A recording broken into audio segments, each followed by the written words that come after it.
Bismillahirrahmanirrahim. Assalamu alaikum. Students, I will be your trainer in this course of Amazon FBA Wholesale/Online Arbitrage.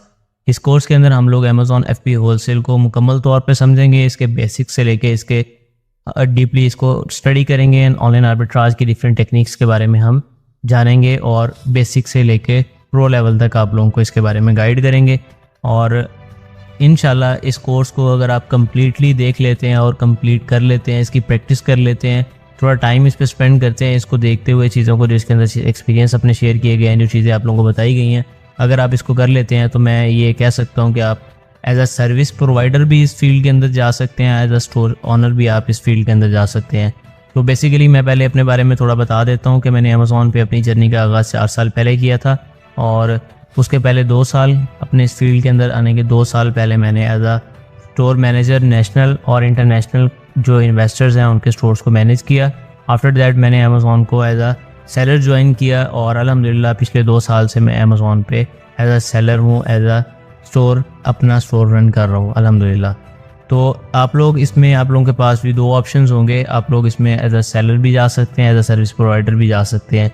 इससे मेरी क्या मुराद है मैं आपको इंशाल्लाह आगे अपने इस लेक्चर के अंदर एक्सप्लेन करूँगा। अब इस लेक्चर को बनाने का मेन मकसद और इसके अंदर इतना ज़्यादा हमारा इंटरेस्ट होने का मकसद, नंबर 1 तो साद भाई की को अल्लाह ताला अज़र दे जिन्होंने इस चीज़ का इनिशिएटिव लिया और सारी चीज़ें हमें भी मोटिवेट किया है। दूसरी चीज़ ये है कि हमने भी ये चीज़ फील किया है कि पाकिस्तान के अंदर लैक ऑफ नॉलेज की वजह से बहुत सारे स्टूडेंट्स जो है वो इस फील्ड के अंदर फेल हो जाते हैं। तो मैं भी जो स्टार्टिंग के अंदर बहुत सारी परेशानियां हमें नज़र आई कि जब एक अच्छा नॉलेज और एक अच्छा मेंटोर आपको अवेलेबल ना हो तो आपको एज अ सक्सेसफुल सेलर बनने में फिर एक अरसा लग जाता है। लेकिन अगर आपको नॉलेज प्रॉपरली मिल जाए एंड अल्हम्दुलिल्लाह फिर मुझे मेरे मेंटोर मिले, उन्होंने मुझे सारी चीज़ें समझाई और हर चीज़ के साथ साथ वो मुझे गाइड करते रहे और प्रॉपरली टिल डेट में अगर कहीं पे मुझे भी हर्डल आती है तो मैं अपने मेंटोर से पूछता हूँ, उनके साथ मशवरा करता हूँ। लेकिन मैं ये कह सकता हूँ कि एक प्रॉपर नॉलेज जो है ना वो प्रॉपर एक स्टेबल बिजनेस के सबसे पहली चीज़ होती है कि आपको प्रॉपर नॉलेज मिल जाए।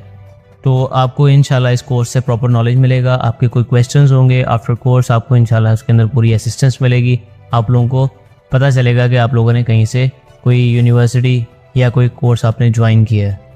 क्योंकि देखें इसमें ये चीज़ है कि इस कोर्स के अंदर मैं अपना पिछले 4 साल का मुकम्मल एक्सपीरियंस जो है वो ईच एंड एवरीथिंग आपके साथ शेयर करने की ट्राई करूँगा। जो चीज़ें मैंने 4 साल के अंदर सीखी, जो हर्डल्स मेरे सामने आई या जो प्रॉब्लम्स मुझे स्टार्टिंग के अंदर फेस करना पड़ी, lack of Pakistani based knowledge. Like Pakistan के अंदर कोशिश है सब, जैसा कि मंजन सेलर्स हैं तो वो कोशिश करते हैं जी बच्चा इनरोल हुआ, इसको कोर्स करवाया या बस 3 महीने 2 महीने पूरे हुए, जो भी उनकी कमिटमेंट है उसके बाद चला जाए। तो जो चीज़ें हमें स्टार्टिंग के अंदर समझ आनी चाहिए थी, जो चीज़ें हमें पहले दिन बतानी चाहिए थी, वो हमें फील्ड के अंदर जाने के बाद समझ में आई, हमें बाद में उन चीज़ों के बारे में नॉलेज हुआ। तो बेसिकली इस कोर्स के अंदर इंशाल्लाह मैं कोशिश करूँगा कि अपने 4 साल का जो एक्सपीरियंस है उसको समराइज़ करूँ चंद घंटों के अंदर। एक पूरे समंदर को एक कुज़े में बंद करने वाली बात है, लेकिन इंशाल्लाह अल्लाह ताला ने अगर ये आइडिया हमारे माइंड में डाला है, साद भाई के माइंड में अगर ये चीज़ ऐड की है, उन्होंने हमें मोटिवेट किया है, हम इस काम पे स्टार्ट हुए हैं, तो अल्लाह ताला ये इस काम को पूरा करवाने में हमारी मदद करेंगे इंशाल्लाह। तो बिस्मिल्लाहिर्रहमानिर्रहीम, हम अपना लेक्चर स्टार्ट करते हैं, अपनी स्क्रीन की तरफ चलते हैं। फर्स्ट ऑफ ऑल हमारे पास इसके अंदर इस लेक्चर का जो है वो कंप्लीट अमेज़ॉन का मैं आपको ओवरव्यू दूंगा। ओवरव्यू के अंदर क्या क्या चीज़ें शामिल होंगी वो उनकी तरफ चलते हैं।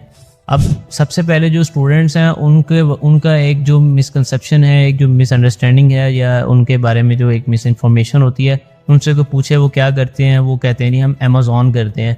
प्यारे बच्चों, अमेज़ॉन नहीं होता, ई कॉमर्स होता है। आप ई कॉमर्स करेंगे उसके लिए आपने प्लेटफॉर्म अमेज़ॉन चूज़ किया है। ई कॉमर्स होता क्या है बेसिकली, तो मैं आपको जो बच्चे पढ़े लिखे हैं इसमें जो जिनको थोड़ा बहुत नॉलेज है उनको पता होगा, कॉमर्स कहते हैं तिजारत करने को, किसी चीज़ के ख़रीदने और बेचने को, ठीक है, buying and selling of goods and things over the internet, ठीक है। कोई भी चीज़ आप ख़रीदते हैं बेचते हैं वो आपके होगा कॉमर्स। अगर आप उसी चीज़ को इंटरनेट का इस्तेमाल करते हुए इंटरनेट पे आप लोगों ने किसी चीज़ का ऐड लगाया, फेसबुक मार्केट प्लेस भी एक अच्छी मार्केट प्लेस है, टिकटॉक पे अक्सर आप लोग स्क्रोलिंग कर रहे होते हैं, उस पर एड्स आ जाते हैं, आजकल स्नैपचैट पे स्टार्ट हो गया। लाइक कोई भी चीज़ आप इंटरनेट के ज़रिए ख़रीदते या बेचते हैं वो आपकी ई कॉमर्स के उसमें आ जाता है। तो बेसिकली ई कॉमर्स की डेफिनेशन होगी, e commerce is buying and selling of goods and things over the internet. आप इसको अपने स्मार्टफोन से भी कंडक्ट कर सकते हैं, आप कंप्यूटर से, लैपटॉप से, टैबलेट से, किसी भी चीज़ से कर सकते हैं। और मैं ये कह सकता हूँ दावे के साथ कि 99% प्रोडक्ट्स जो हैं दुनिया के अंदर जो यूजेबल हैं नॉर्मल ह्यूमन बीइंग से, तो वो आपको इंटरनेट के ज़रिए आप उसको ख़रीद भी सकते हैं और बेच भी सकते हैं। अब जैसे मैंने आप लोगों को इस चीज़ के अंदर बताया कि ई कॉमर्स के अंदर इंटरनेट के ऊपर आप 99% प्रोडक्ट्स ऐसी हैं जो सेल कर सकते हैं, जो आप परचेज़ कर सकते हैं, ठीक है। तो अब उसके लिए हमारे पास ई कॉमर्स तो हो गया एक आपका बिजनेस मॉडल, आपने इंटरनेट के ज़रिए तिजारत चूज़ कर ली, लेकिन अब आपको प्लेटफॉर्म भी तो कोई चाहिए, कोई मार्केट प्लेस चाहिए। उसके लिए देखें इंटरनेट पे लाखों आपको वेबसाइट्स मिल जाएंगी, हज़ारों प्लेटफॉर्म्स मिल जाएंगे, जिनकी चंद एग्जांपल्स आपके सामने स्क्रीन पे उनके नेम लिखे हुए आ रहे हैं। अमेज़ॉन है, शॉपिफाई है, eBay, Walmart, Etsy, Target, Shopee, Kroger, Home Depot, ये सारे आपके पास ई कॉमर्स के डिफरेंट प्लेटफॉर्म्स हैं। तो आप इनमें से किसी भी प्लेटफॉर्म को चूज़ करके उसके ऊपर आप ई कॉमर्स कर सकते हैं। लेकिन बेसिकली हमारा जो कोर्स जो रिवॉल्व करेगा, जो हमारा इसके अंदर सारा मेन फोकस होगा, वो होगा अमेज़ॉन के रिलेटेड। और अमेज़ॉन ही एक ऐसा प्लेटफॉर्म है जो बाकी सब प्लेटफॉर्म्स के निस्बत एक अच्छा प्लेटफॉर्म है। अगर आप एज अ सेलर या एज अ सर्विस प्रोवाइडर भी इसे ज्वाइन करना चाहते हैं तो ये अमेज़ॉन एक की बहुत सारी प्लस पॉइंट्स हैं बाकी प्लेटफॉर्म्स की निस्बत। तो इंशाल्लाह मैं आपको उस चीज़ के बारे में भी एक्सप्लेन करता हूँ कि ये कैसे है। आप लोग पहले प्लेटफॉर्म्स को समझ लेंगे, प्लेटफॉर्म क्या होता है। प्लेटफॉर्म वो एक जगह होती है जहाँ पे आपने चीज़ों को सेल एंड परचेज़ करना होता है, उनकी अपनी पॉलिसीज़ होती हैं। ये सेम वर्क करता है लाइक मार्केट प्लेस। जैसे कोई फिजिकल मार्केट हो, उसकी अपनी पॉलिसी होगी, उनकी अपनी प्राइसिंग का वो हिसाब किताब होगा, सारी चीज़ें होंगी, ठीक है। तो अब अगली स्क्रीन की तरफ चलते हैं, अगली स्लाइड की तरफ चलते हैं। उसमें मैं आपको एक्सप्लेन करता हूँ कि वाई चूजिंग अमेज़ॉन या why selling on Amazon is a good opportunity. सबसे पहले तो देखें जी, अमेज़ॉन अपनी मैसिव ऑडियंस के साथ आता है। मैसिव ऑडियंस और इन हाउस मार्केटिंग, ये 2 पॉइंट्स फर्स्ट उसमें लिखे हुए हैं। इन हाउस मार्केटिंग होता है कि आपको एक्स्ट्रा स्पेंड नहीं करना पड़ेगा किसी भी चीज़ पे, एक्स्ट्रा पैसे आपको किसी चीज़ पे नहीं लगाने पड़ेंगे एड्स वगैरह पे, या किसी इन्फ्लुएंसर को आपको हायर नहीं करना पड़ेगा अपने प्रोडक्ट को क्या करने के लिए, अपने प्रोडक्ट को आपने पब्लिसाइज करने के लिए, उसकी पब्लिसिटी के लिए आपको कोई भी एक्स्ट्रा मॉडल या इन्फ्लुएंसर या कोई इस तरह हायरिंग नहीं करनी पड़ेगी। अमेज़ॉन की अपनी एक इन हाउस मार्केटिंग है। अमेज़ॉन आपको ऑटोमेटिकली आपके प्रोडक्ट्स को अपने कस्टमर्स की तरफ शो करता है।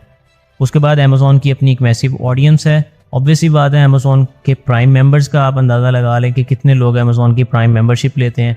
सेकेंडली, अमेज़ॉन के अंदर अब इतना ज़्यादा लोगों का ट्रस्ट बिल्ट हो चुका है कि नॉर्मल अपने हाउस होल्ड के जो आइटम्स हैं या अपने घर का जो ग्रॉसरी का सामान है, पेट्स के रिलेटेड, पेट्स का खाना है, बच्चों के लिए कोई चीज़ लेनी है, वो लोग अमेरिकन लोग अपना टाइम सेव करते हैं। वो जाते हुए उस चीज़ को ऐड टू कार्ट किया, अपना कार्ड सेव किया होता है उन्होंने, वो परचेज़ करते हैं एंड दैट्स इट, उनके घर प्रोडक्ट डिलीवर हो जाता है।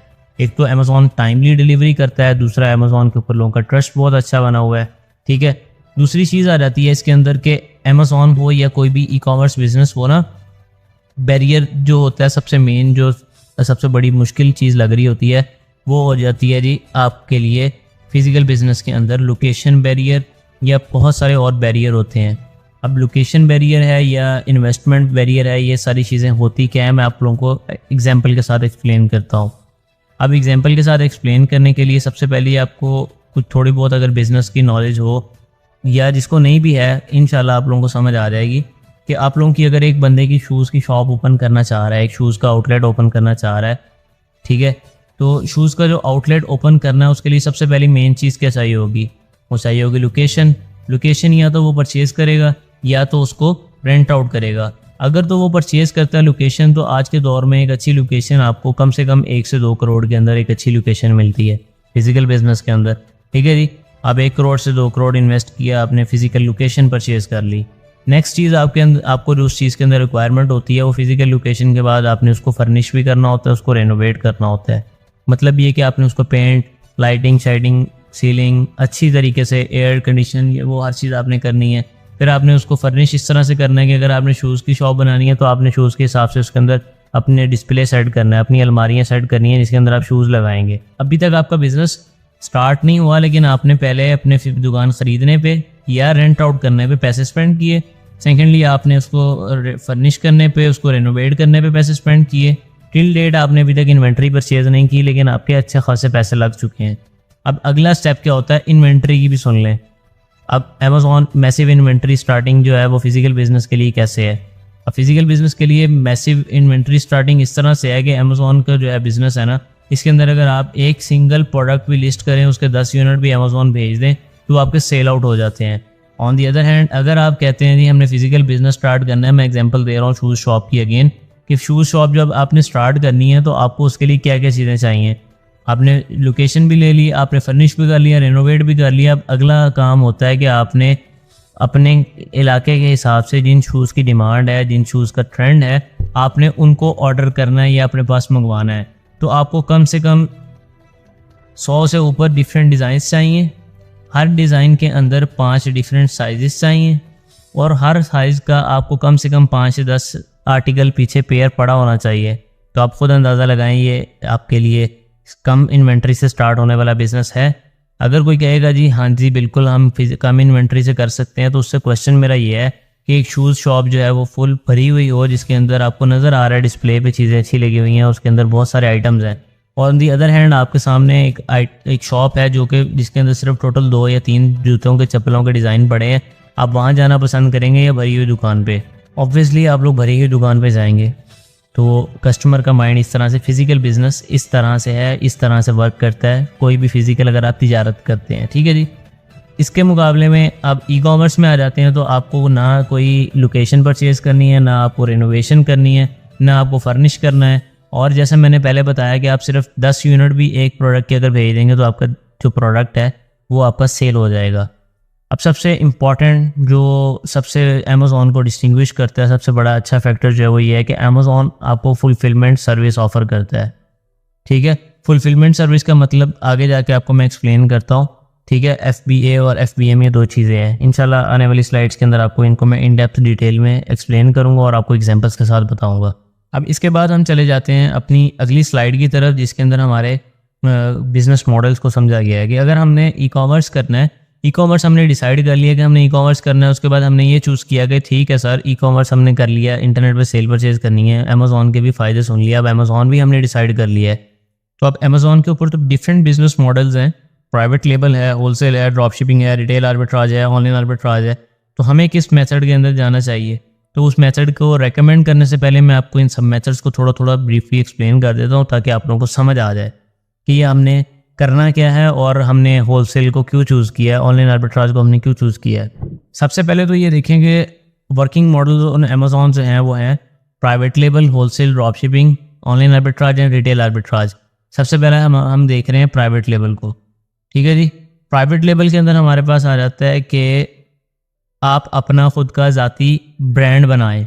आप अपना ज़ाती ब्रांड बनाने से मुराद ये है कि आप अपना खुद का एक नया ब्रांड लॉन्च करें। फॉर एग्जांपल आप पेप्सी के प्रोडक्ट को रीसेल करने की बजाय ना, आप पेप्सी से स्टॉक ख़रीद के उसको अगेन रीसेल करने की बजाय आप कहें जी मैं अपना पेप्सी के मुकाबले में कोल्ड ड्रिंक का ब्रांड, सॉफ्ट ड्रिंक मैंने अपनी लॉन्च करनी है, तो ये लॉन्च आप कर सकते हैं।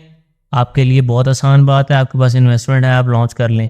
लेकिन वो चलेगी या नहीं चलेगी ये आपके लिए आसान बात नहीं है। आपने इसके ऊपर प्रॉपर मार्केट रिसर्च करनी पड़ती है, सारा कुछ करना है, एड्स चलाने हैं। पेप्सी के मुकाबले में अगर आना है तो आपको हर जगह, हर सिटी के अंदर बिलबोर्ड्स हों आपके, आप इन्फ्लुएंसर्स को हायर करें। ये सारे जो झंझट है ये सारे किस चीज़ में आ जाएंगे? प्राइवेट लेवल के अंदर। और आप ये देखेंगे अगर आप किसी जाइंट को इसमें मुकाबले में आते हैं तो आपको सारा सिनेरियो क्या करना पड़ेगा? आपको एड्स का बजट उतना ज़्यादा हाई रखना पड़ेगा। अगर आप पेप्सी का मुकाबला करने के लिए आ रहे हैं, कोई सॉफ्ट ड्रिंक बना रहे हैं या लेस के मुकाबले में आ रहे हैं, तो आपको एड्स बजट भी तो उतना ज़्यादा हाई रखना पड़ेगा। पॉसिबिलिटी है कि जो आपका कंपेटिटर है जिसके मुकाबले में आप ब्रांड बना रहे हैं, उसका सिर्फ एड बजट आपके पूरे बिजनेस बजट से ज़्यादा हो, तो इसके अंदर फेलियर चांसेस जो हैं वो तकरीबन 90% होते हैं। तो मैं कभी रेकमेंड नहीं करूँगा। बाकी अगर कोई सीख के आया हुआ है ऑलरेडी प्राइवेट लेबल को, तो एक मॉडल बिजनेस अच्छा है, लेकिन उसके लिए है जो नुकसान बर्दाश्त कर सके, इसके पास पैसा एक्स्ट्रा हो इस बिज़नेस के अंदर लगा के नुकसान बर्दाश्त करने का। उसके बाद हमारे पास अगला जो आ जाता है वो है होलसेल मॉडल। होलसेल मॉडल सबसे सिंपल और सबसे आसान भी है, येट कॉम्प्लिकेटेड। ऑब्वियसली कोई भी काम इतना ज़्यादा आसान नहीं होता कि आए खीर की तरह खाए और चले गए। मुश्किल है, लेकिन इसके अंदर रिस्क फ्री है, बहुत मिनिमल सा रिस्क है इसके अंदर अगर आप होलसेल पे काम करते हैं। होलसेल क्या होता है? रीसेलिंग करनी है आपने ऑलरेडी जो इस्टेब्लिश्ड ब्रांड है ना, इनसे आपने स्टॉक लेना है, सप्लायर से और डिस्ट्रीब्यूटर से या डायरेक्टली ब्रांड से, और इसको आपने रीसेल करना है। रीसेल करना मतलब आसान है। इसकी एग्जांपल ऐसे ले लेंगे, आपने लेज का 10 लाख रुपए का स्टॉक उठाया, मार्केट में जाकर सेल कर दिया। या अगर क्लॉथिंग के अंदर आ जाए तो आप जेलबरी है या जे डॉट है, MTZ है, आप इनमें से किसी एक का स्टॉक लेते हैं, उसको आके मार्केट के अंदर रीसेल कर देते हैं। तो ये रीसेलिंग होती है। होलसेल प्रोडक्ट्स के अंदर होलसेल प्राइस पे आपने लिया और उसको मार्केट प्राइस पे आपने सेल कर दिया। चाहे आप डायरेक्टली ब्रांड से परचेजिंग कर लें, या आप डिस्ट्रीब्यूटर्स के साथ अपना वर्क स्टार्ट कर दें बिजनेस, या आप सप्लायर्स के साथ अपना बिजनेस इस्टेब्लिश कर लें। तो ये सारी चीज़ें हमारी होलसेल के अंदर आ जाती हैं। अगला होता है हमारे पास ऑप्शन ड्रॉप शिपिंग का। तो ड्रॉप शिपिंग आप लोगों में से आई थिंक सो मैं मुकम्मल तौर पे तकरीबन श्योर हूँ, 90% मुझे श्योरिटी है कि आप लोगों ने इसका नाम सुना होगा, और आप लोगों में से कोई 50% ऐसे लोग होंगे जिनका दिल भी किया होगा ये करने का, और 10% ऐसे होंगे जिन्होंने ये करके छोड़ा हुआ है। अब वो असल बिजनेस मॉडल होलसेल को सीखने के लिए आए हैं। तो ड्रॉप शिपिंग बेसिकली क्या होता है, इसके अंदर ये होता है कि आपने अपने प्रोडक्ट को ऑनलाइन स्टोर फ्रंट पे किसी प्रोडक्ट को आपने एडवर्टाइज़ करना है, या आपने लिस्ट कर देना है कि जी मेरे पास है, ठीक है। जब कस्टमर ऑर्डर प्लेस करेगा, आप अपना ऑर्डर जो है वो ड्रॉप शिपर जो होगा, थर्ड पार्टी पर्सन जिसका आपको कंफर्म नहीं पता कि ये प्रोडक्ट शिप करेगा या नहीं करेगा, या किस पैकिंग में करेगा, आपको ये सारी चीज़ें आप कंफर्म नहीं होती, तो आप अपने कस्टमर की इन्फॉर्मेशन जो है वो ड्रॉप शिपर को देते हैं, और वो आपके कस्टमर को एड्रेस शिप कर देता है, ठीक है। जब आपने अपने कस्टमर की डिटेल्स दे दी तो आपका काम यहाँ पे ख़त्म हो जाता है, और आपके पास फुलफिलमेंट प्रोसेस आपके हैंड्स में नहीं होता। अब आपका जो कंपेटिटर ही एज आपका जो ड्रॉप शिपर बन के आपको ऑफ़र कर दे अच्छी, आप उसके ऊपर ड्रॉप शिपिंग कर दे और अमेज़ॉन आपका स्टोर डीएक्टिवेट कर दे, या फिर अमेज़ॉन पे वो बंदा आया, उसने एक प्रोडक्ट देखा जो अमेज़ॉन पे है $10 का, वॉलमार्ट से उसको मिल रहा है $7 का, आपने लिस्ट किया हुआ अमेज़ॉन पे। जब वो ऑर्डर करेगा $10 का और वॉलमार्ट वाले को छोड़ने के बाद, और जब उसको कस्टमर का पैकेज रिसीव होगा तो वॉलमार्ट की पैकेजिंग में रिसीव हो जाए, या किसी और लोकल वेबसाइट की पैकेजिंग में रिसीव हो, उसके ऊपर अमेज़ॉन की पैकेजिंग ना हो, तो फिर कस्टमर का क्या रिएक्शन होगा। वो सबसे पहले ये जो इन्फॉर्मेशन है ये अमेज़ॉन को सबमिट करेगा, और अमेज़ॉन को बताएगा जी मेरे साथ ये सिनेरियो हो चुका है। तो उसके बाद अमेज़ॉन जो है वो आपका स्टोर जो है वो या डीएक्टिवेट करेगा, या आपके स्टोर को मुकम्मल तौर पे बैन करके आपको ख़त्म कर देगा कि भाईजान आप इस पर सेलिंग नहीं कर सकते। तो ये सारे सिनेरियो आपके साथ बन सकते हैं। अगला हमारे पास ऑप्शन आ जाता है ऑनलाइन आर्बिट्राज का। ऑनलाइन आर्बिट्राज भी सेम लाइक होलसेल है, लेकिन ये थोड़ा सा रिस्की होता है, क्योंकि इसके अंदर आप ना ब्रांड से अप्रूवल लेते हैं, ना आपके पास कोई प्रॉपर लीगल इनवॉइस होती है। आपको क्या चीज़ चाहिए होती है इसके अंदर, आप सिंपली रिटेलर्स को, ब्रांड्स को, इन सब चीज़ों को देखते हैं जहाँ से आपको अच्छी डील मिलती है कि प्रॉफिटेबल आइटम हो, आप उसको परचेज़ करते हैं और अमेज़ॉन पे सेल करना स्टार्ट कर देते हैं। ऑनलाइन आप चेक करते हैं। इसी तरह रिटेल आर्बिट्राज है, ये भी सेम है, लेकिन आप इसको जो है रिटेल आर्बिट्राज जो होता है ये आप फिज़िकली जाके जो स्टोर्स हैं, वॉलमार्ट है या इस तरह के जो स्टोर्स हैं, आप वहाँ पे फिजिकल चेक करते हैं कि कौन सी डील चल रही है, हमें मुझे कौन सा प्रॉफिटेबल प्रोडक्ट मिल सकता है। तो ये सारा सिनेरियो इन सब बिजनेस मॉडल्स में इस तरह से होता है। बाकी बेसिकली ये होलसेल की तरह ही होते हैं, ये उसके सब ब्रांचेस बोल सकते हैं आप, रिटेल आर्बिट्राज और ऑनलाइन आर्बिट्राज। अब अगला मैंने आपको स्टार्टिंग के अंदर इंट्रोडक्शन के अंदर एक चीज़ बोली थी कि आपको इस चीज़ के अंदर बताया जाएगा how can we earn from Amazon. हम अमेज़ॉन से अर्निंग कैसे कर सकते हैं। उसके लिए सबसे आसान तरीका तो होता है कि आप अपना स्टोर लॉन्च कर लें। मतलब एक बंदे ने कोई स्किल आता है, उसको कपड़े का काम आता है, जूते का काम आता है, या किताबों का काम आता है, कोई भी काम आता है, तो उसके पास ऑप्शन है वो अपनी दुकान, अपनी ज़ाती दुकान बना ले, उस काम को ऊपर फोकस करे, अपने प्रोडक्ट को सेल करे, दैट्स इट। ठीक है, आप अमेज़ॉन पे भी दुकान बना सकते हैं, चाहे वो प्राइवेट लेवल की हो, चाहे वो होलसेल की हो, ये आपकी अपनी चॉइस होती है। ठीक है, अब इसके अंदर क्या प्रॉब्लम होती है कि 90% जिनके पास पैसा होता है ना, उनको या तो नॉलेज नहीं होता या तो टाइम नहीं होता, तो उनको खुद जो वो बिज़नेस मैनेज नहीं कर सकते। आपके पास अगर पैसा भी है, टाइम भी है, एक्सपीरियंस भी है, तो आप अपना खुद का बिज़नेस बना के पैसा बना सकते हैं। लेकिन यहाँ पे आते हैं हमारे वर्चुअल असिस्टेंट्स VAs जो क्लाइंट्स को सर्व करते हैं। उनके लिए ये लूप होल होता है कि एक बंदा पैसे तो हैं इसके पास, लेकिन इसके पास या तो टाइम नहीं है या तो एक्सपीरियंस नहीं है, ये दोनों चीज़ें नहीं है, टाइम और एक्सपीरियंस, सिर्फ पैसा है इसके पास। तो आप कहते हैं जी आप पैसा लगाएं, दुकान बनाएं, मैनेज मैं करता हूँ, मैं आपसे इतनी सैलरी लूँगा, या फिर आप सैलरी ना दें, मेरे साथ प्रॉफिट शेयर पे आ जाए। मतलब एक बंदा इन्वेस्ट करे अपना अकाउंट बना के, उसके ऊपर काम कर सकता है, या फिर लोगों को सर्विसेज दे सकता है। समझ आ रही है बात की? लॉन्च योर ओन अकाउंट और by giving services to the clients, ये दो मेथड्स हैं आप अमेज़ॉन से अर्निंग कर सकते हैं। अब अगले इसमें आ जाते हैं। मैंने आपको पीछे फुलफिलमेंट का बताया था कि अमेज़ॉन कैसे बेटर है बाकी प्लेटफॉर्म्स की निस्बत, ये क्या ऑफर करता है एक्स्ट्रा। उसमें था fulfilment bye Amazon and fulfilment bye merchant. अब फुलफिलमेंट बाय अमेज़ॉन और फुलफिलमेंट बाय मर्चेंट की शॉर्ट फॉर्म होती है FBA एंड FBM। अब फुलफिलमेंट बाय अमेज़ॉन क्या होता है? सबसे पहले उसको समझने के लिए हमें फुलफिलमेंट बाय मर्चेंट की तरफ जाना पड़ेगा। और उससे पहले आपके पास एक क्वेश्चन है, फुलफिल किसे कहते हैं? फुलफिल कहते हैं पूरा करना, डिमांड कंप्लीट करना, उसकी ख्वाहिश को पूरा करना। एक एग्जांपल दे रहा हूँ, ठीक है। फुलफिलमेंट बाय मर्चेंट मतलब ताजिर अपने काम को खुद सर अंजाम देगा, उसकी फुलफिलमेंट ताजिर खुद करेगा। अब इसमें क्या होता है कि मर्चेंट जो है वो प्रोडक्ट को अपने पास मंगवा लेता है कि जी मैंने अमेज़ॉन पे लिस्ट कर दी है, अब आप जब भी आपको ऑर्डर आए आप मुझे बताएं, मैं खुद शिप कर देता हूँ, ठीक है। अब इससे क्या होगा, आपको रात को 12 बजे ऑर्डर आ सकता है, आपको 2 बजे आ सकता है, 3 बजे आ सकता है, 4 बजे आ सकता है, या आप आउट ऑफ स्टेट जा रहे हैं तो आपका बिजनेस स्टॉप हो गया, आप घर के पास नहीं है, आप 4 दिन के लिए बाहर गए हो, आपका बिजनेस जो है वो स्टक हो गया, वहीं पे आप ऑर्डर्स नहीं शिप कर सकते, आपका स्टोर डीएक्टिवेट होने के चांसेस होते हैं। और सबसे बड़ी मेन चीज़ होती है कि आप अगर पाकिस्तान में बैठे हैं और अपना स्टोर चलाना चाह रहे हैं तो आप कैसे अमेरिका के अंदर जाके अपने प्रोडक्ट्स को कस्टमर्स तक डिलीवर करेंगे? या आप पहले पाकिस्तान मंगवाएं, फिर उसको जब ऑर्डर आए फिर अमेज़ॉन अमेरिका फिर शिप करें। तो पहले पाकिस्तान मंगवाने का एक्सपेंस और टाइम गया, फिर वापस शिप करने का एक्सपेंस और टाइम गया। तो अमेज़ॉन के जो कस्टमर्स हैं वो इतना वेट नहीं करते, वो फास्ट डिलीवरी और सेम डे डिलीवरी के लिए एक्स्ट्रा भी पे कर देते हैं। तो उसके लिए अमेज़ॉन ने एक हमारे लिए सोल्यूशन निकाला है कि भाईजान आप ऐसा करें, आप पाकिस्तान में बैठे हैं या बैठे हैं आप अफ्रीका में, हमें कोई इस चीज़ से टेंशन नहीं है। आप एक काम करें, लीगल बिजनेस कंपनी रजिस्टर्ड करवाएं, अमेज़ॉन पे अपना स्टोर बना लें, एज अ सेलर हमें ज्वाइन कर लें। ये तो आपका यहाँ तक सारा प्रोसेस होना ही होना है, कोई किसी भी प्लेटफॉर्म पे आप जाएँ, ठीक है। अब अमेज़ॉन क्या बोलता है, आप प्रोडक्ट ख़रीदो और मेरे वेयर हाउस भेज दो, आगे आप दुनिया घूमने निकल जाओ, आप सारा दिन बिस्तर में लेटे रहें। अमेज़ॉन को इस चीज़ से कोई प्रॉब्लम नहीं है। अमेज़ॉन हर रोज़ जो जितने भी आपके ऑर्डर आएंगे आपकी इन्वेंट्री में से उठाएगा, आपके कस्टमर को डिलीवर कराएगा। That's it. ये चीज़ें हैं फुलफिलमेंट बाय अमेज़ॉन के अंदर। हमें कोई हैसल नहीं करनी पड़ी, कोई हमें इसमें टेंशन नहीं लेनी पड़ी, हमें किसी भी किस्म का कोई प्रॉब्लम नहीं आया। कहाँ पे? अमेज़ॉन जब खुद फुलफ़िल कर रहा है, क्योंकि अमेज़ॉन इसकी काउंटिंग भी करता है। अमेज़ॉन ने जब हमारा फुलफिलमेंट के 10 इन्वेंट्रीज हमने भेजी, 10 यूनिट हमने भेजे इन्वेंट्रीज़ के, ठीक है, वो हमारे सोल्ड आउट हो गए, तो अमेज़ॉन हमें सोल्ड आउट शो कर देगा। अगर हम FBM कर रहे होंगे तो हमारी अपनी मर्जी होगी हम कब सोल्ड आउट शो होना चाहते हैं, ठीक है। अक्सर लोगों ने स्टॉक लगाया होता है 1000 का, 2000 का, तो वो इसका मतलब है उसको कंटिन्यू करना चाह रहे हैं।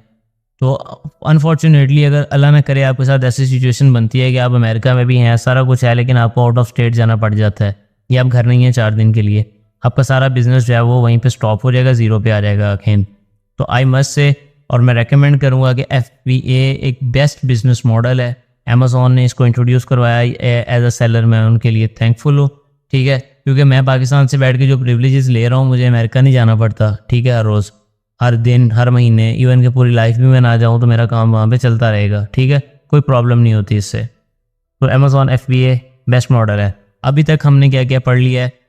ई कॉमर्स, उसके बाद अमेज़ॉन को हमने चूज़ किया ई कॉमर्स के लिए, वर्किंग मॉडल हमने चूज़ किया होलसेल, और उसके बाद हमारा फुलफिलमेंट चैनल कौन सा हुआ? FBA। तो हमारा क्या हुआ? Amazon FBA wholesale / online arbitrage, वो भी हम पढ़ेंगे इंशाल्लाह। अब हमारे पास अगला जो आ जाता है ना कि हमारे इसमें अमेज़ॉन FBA होलसेल के अंदर रोड मैप क्या है, हमें क्या क्या चीज़ें चाहिए, हम इसमें करते क्या है। तो सबसे पहला जो हमारा स्टेप होता है वो होता है अमेज़ॉन FBA होलसेल के अंदर प्रोडक्ट हंटिंग। प्रोडक्ट हंटिंग सिर्फ इस बिज़नेस के अंदर नहीं, प्रोडक्ट हंटिंग बेसिकली हर बिज़नेस की, हर जगह की नीड है, हर जगह की जान है। एक बिज़नेस चलेगा या नहीं चलेगा ये डिपेंड करता है कि उन्होंने प्रोडक्ट कैसा फाइंड आउट किया है। तो finding best selling products on Amazon, इसका मतलब ये नहीं है कि जिसकी सेल्स आपको अच्छी नज़र आ रही हैं ये बेस्ट होगा।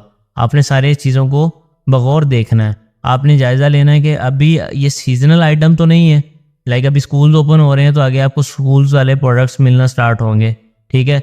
14 अगस्त आ रहा है, 14 अगस्त के अंदर आपको झंडे और ये सारी चीज़ें इस तरह की इनकी सेल्स बहुत ज़्यादा इंक्रीज़ होती हुई नज़र आएगी। लेकिन आफ्टर 14 अगस्त आपको ऐसी बिला वजह दुकानों पे खाली पड़े हुए नज़र आएंगे जिनकी कोई वैल्यू नहीं होगी उस टाइम पे, क्योंकि उनका ट्रेंड ख़त्म हो गया होगा।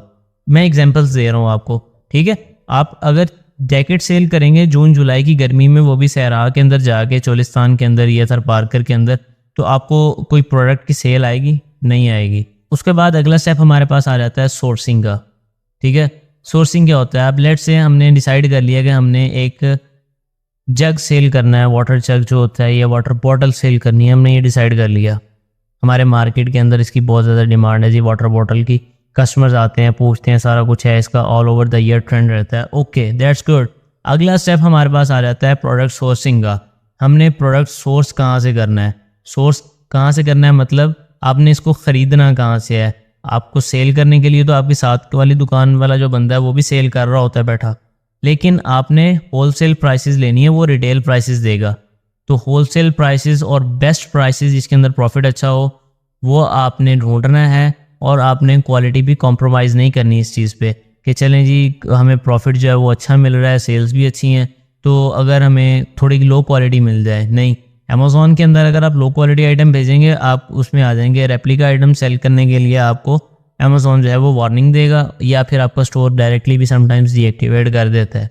ठीक है, प्रूफ ऑफ ऑनरशिप मांगता है, प्रूफ ऑफ ऑर्डर मांगता है, ये सारी चीज़ें होती हैं इसमें। लेकिन अमेज़ॉन जो है इसको नॉर्मली अगर आप रेप्लिका आइटम भेज देते हैं, हल्के वाला भेज देते हैं, तो अमेज़ॉन स्टोर जो है वो बंद कर देगा, क्योंकि कस्टमर कोई ना कोई तो कंप्लेन करेगा, ऑब्वियस सी बात है। अब इसके बाद अगला स्टेप हमारे पास आ जाता है लॉजिस्टिक्स। लॉजिस्टिक्स क्या होता है? लॉजिस्टिक्स होता है आपने एक ऑर्डर प्लेस किया, चाहे ब्रांड से कर लिया या डिस्ट्रीब्यूटर से कर लिया। ऑर्डर प्लेस करने के बाद आपने उसके शिपिंग लेबल क्रिएट किए, उसको लगवाया और अमेज़ॉन वेयर हाउस उन प्रोडक्ट्स को भेज दिया आपने।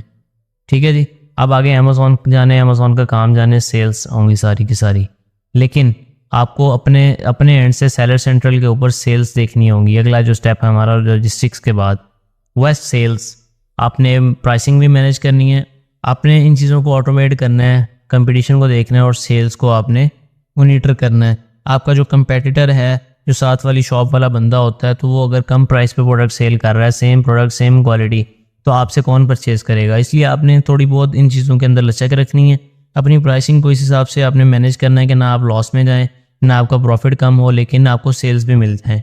इसके बाद अगला स्टेप हमारे पास आ जाता है रेंज का। रेंज के अंदर क्या होता है? Winner versus losers.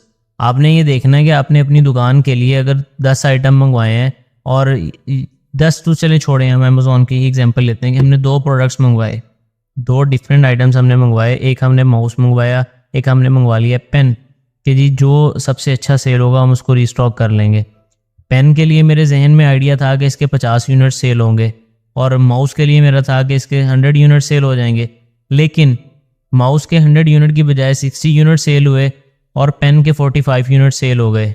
तो नंबर्स के हिसाब से तो पेन पीछे रह गया 45 यूनिट सेल करके, ठीक है, और माउस के ज़्यादा 60 हैं। लेकिन अगर कंपैरिजन किया जाए कि मेरी एक्सपेक्टेशन को किसने मीट किया, तो वो पेन होगा। तो वो क्या, पेन हुआ विनर और माउस हुआ लूज़र।